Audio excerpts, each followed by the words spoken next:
This book is called Kele's Secret.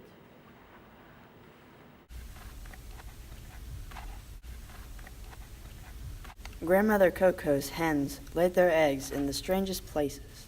One egg I found in the dark, cluttered loft of Grandfather Aqua's bedroom. Another was in the gloomy cow barn on straw brought in for a sleeping calf.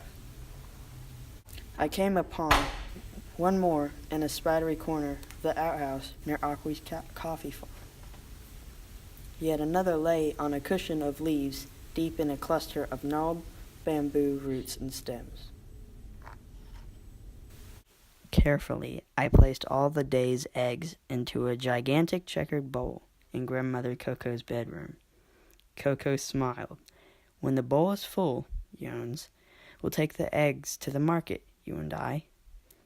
I thought of the reward Coco gave me when I helped her with her market work, and I smiled back. "Yes, Coco." Then I wished the bowl were full already. In the evening, Coco told me Kele has started laying eggs, but is keeping it a real secret. Find out where she lays them. Kele was Coco's most unusual hen. She looked just like a type of wild fowl called Enkelusure. We named her after the bird. I hardly slept that night. I was so excited I couldn't wait for daylight to find out Kele's secret. Her eggs would help me fill the bowl. Next morning, I kept a careful watch on Kele. I trailed her as she searched for food, inside houses, in the dust, in the mud, on the grass, and all around the compound. Soon she made her way to Aqua's coffee farm, and I followed. The dense, jungly coffee bushes and the trees on the farm swallowed up the sun above me. Kele stopped to scratch and peck at the ground. Then she moved off. When she came to an old avocado tree, she suddenly jumped and clucked in panic. Had she seen me? I huddled behind a tree stump. We both listened to a woodpecker's furious tap, tap, tap on the avocado tree. In the shadowy silence, a sky-tall eucalyptus tree swayed noisily in the wind. Somewhere on the farm I heard click, click, click, click, as Aqua pruned the coffee bushes with his big scissors. But Kele wandered off again.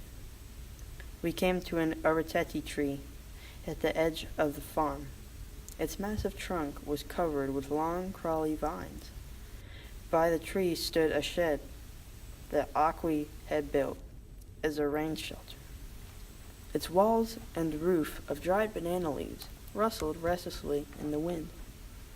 Vines from the tree reached down toward the shed like many ghostly hands.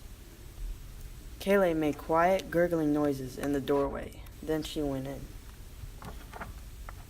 I stared uneasily into the cave-like shed.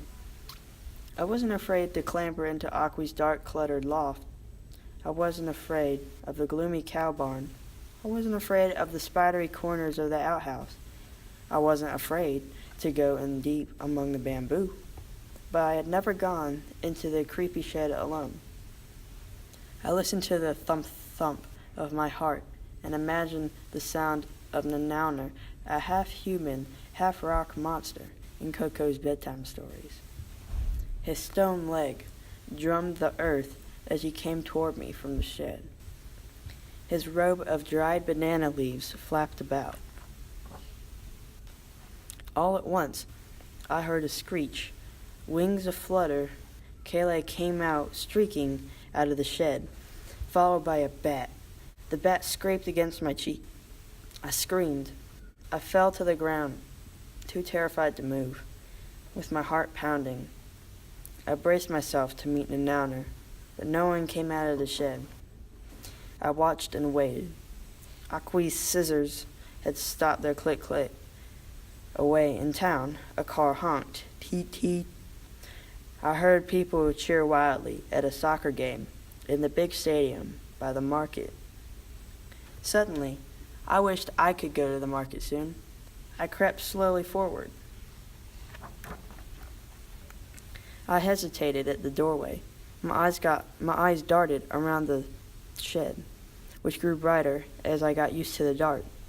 My heart calmed down. There wasn't anyone in the shed. A few steps inside, I stopped. Lying there, like a gathering of white hills at dawn, were a dozen or so eggs in the corner of the shed, all different shapes and sizes, and shades. Just then, a shadow darkened the shed. I jumped.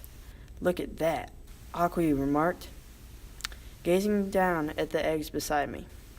He smiled mischievously. "I was watching and wondering what you were up to."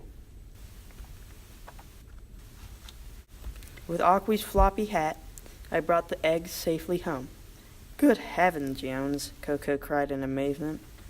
Excitedly, I told her of my journey after Kele and into the shed.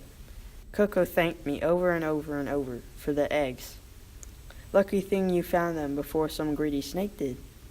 I felt like quite a hero when Aqui nodded in agreement. Next Saturday, I went with Coco to market. We found a spot among a lively crowd of vendors.